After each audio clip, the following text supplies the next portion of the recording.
Good morning, this Shalini. Welcome to 6 TV. Bulletin updates చూద్దాం. దానం నాగేంద్రపై high command అసంతృప్తిగా ఉంది. తాను ఎంపీగా గెలిస్తే ఎమ్మెల్యే టికెట్ తన అల్లుడికి ఇవ్వాలని, ఒకవేళ ఎంపీగా ఓడిపోతే ఎమ్మెల్యేగా కొనసాగుతానని దానం అన్నారు. దీంతో దానం వ్యవహార శైలిపై తాను పెట్టిన కండిషన్పై ఢిల్లీ హైకమాండ్ సీరియస్గా ఉన్నట్లు తెలుస్తోంది. దీంతో దానంని బరిలో నుంచి తప్పించి గొంతు రామ్మోహన్కు సీట్ ఇచ్చే ఆలోచనలో అధిష్టానం ఉన్నట్లు తెలుస్తోంది.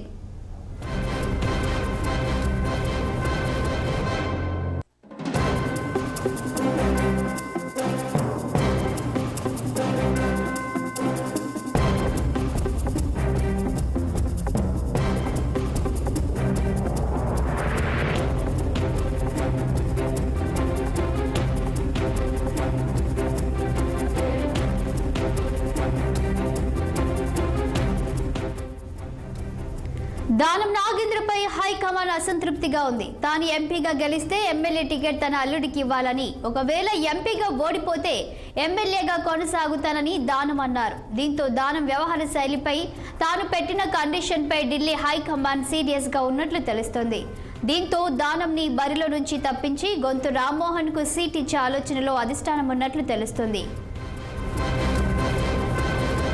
దీనిపై మరింత సమాచారం మా ప్రతినిధి శ్రీనివాస్ లైవ్ లో అందిస్తారు.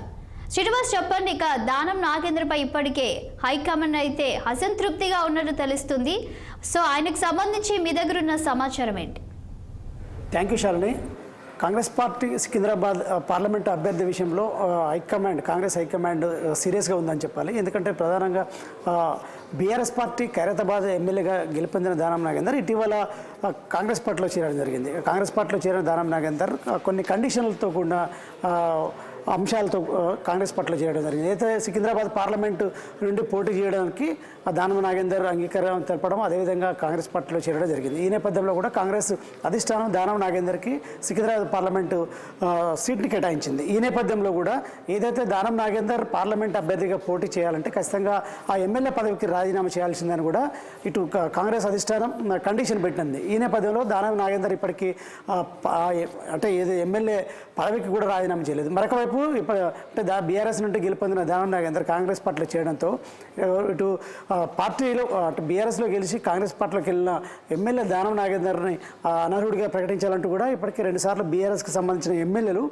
స్పీకర్ని కలవడం జరిగింది. ఈ నేపథ్యంలో కూడా దానం నాగేందర్ డైలమాలో పడ్డట్టు తెలుస్తుంది. మరొక వైపు ఏదైతే ఒకవేళ ఎంపీగా తాను గెలిస్తే ఖచ్చితంగా ఎమ్మెల్యే టికెట్ ఖచ్చితంగా తన అల్లుడికి ఇవ్వాలంటూ కూడా దానం నాగేందర్ కండిషన్ పెట్టడం, లేదంటే ఖచ్చితంగా ఎంపీగా ఒకవేళ పోటీ చేసే ఎన్నికల్లో ఓడిపోతే ఖచ్చితంగా ఎమ్మెల్యే కొనసాగుతానంటూ కూడా అధిష్టానానికి కండిషన్ పెట్టడంతో అధిష్టానం ఈ విషయంలో చాలా సీరియస్గా ఉందని చెప్పాలి.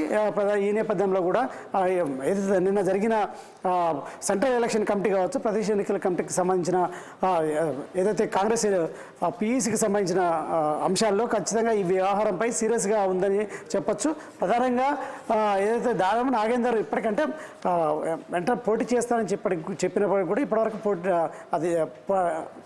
పోటీలో బరిలో నిలబడ్డాడని చెప్పాలి. మరొక వైపు ఏదైతే దానికి రాజీనామా చేస్తానని కూడా చెప్పినప్పటికీ కూడా ఇప్పటివరకు రాజీనామా చేయలేదు ఎమ్మెల్యే పదవికి. ఈ నేపథ్యంలో కూడా కాంగ్రెస్ అధిష్టానం ఆ వ్యవహారంలో సీరియస్గా తీసుకుంది. మరొక వైపు ఇది ఏదైతే ఇప్పటికే అంటే 14 స్థానాలు ఇప్పుడు కాంగ్రెస్ అధిష్టానం తెలంగాణ పార్లమెంట్ అభ్యర్థిని ప్రకటించింది. మరో 3 స్థానాలు పెండింగ్లో పెట్టింది. మరొక వైపు ఈ సికింద్రాబాద్ స్థానం నుంచి కూడా దానం నాగేందర్ ఈ కండిషన్లకు అధిష్టానం సీరియస్గా ఉండడం, ఈ నేపథ్యంలో కూడా సికింద్రాబాద్ పార్లమెంట్ స్థానం అభ్యర్థిగా దానం నాగేందర్ని మార్చి ఏదైతే ఇటీవల కూడా బీఆర్ఎస్ పార్టీ నుండి పార్టీలో చేరినటువంటి కాంగ్రెస్లో చేరినటువంటి మాజీ మేయర్ బొంతు రామ్మోహన్కి దాదాపుగా ఇవ్వడానికి కూడా అధిష్టానం అయితే ఆలోచిస్తుంది. ఈ నేపథ్యంలో కూడా ఈరోజు ఏదైతే ఈ విషయంలో దానం వ్యవహార విషయంలో మాత్రం సికింద్రాబాద్ పార్లమెంటు వ్యవహారానికి సంబంధించి ఒక స్పష్టత తీసుకొచ్చే అవకాశం ఉంది. ఏదైతే ఈ పెండింగ్ పార్లమెంట్ స్థానాలతో పాటు ఈ వ్యవహారం కూడా ఒకవేళ దానం నాగేందర్ మార్చలు చూస్తే మాత్రం సికింద్రాబాద్ పార్లమెంట్ స్థానానికి ఒకవేళ బొంతు రామ్మోహన్కి ప్రకటించే అవకాశం ఉందని చెప్పొచ్చు. శాలిని.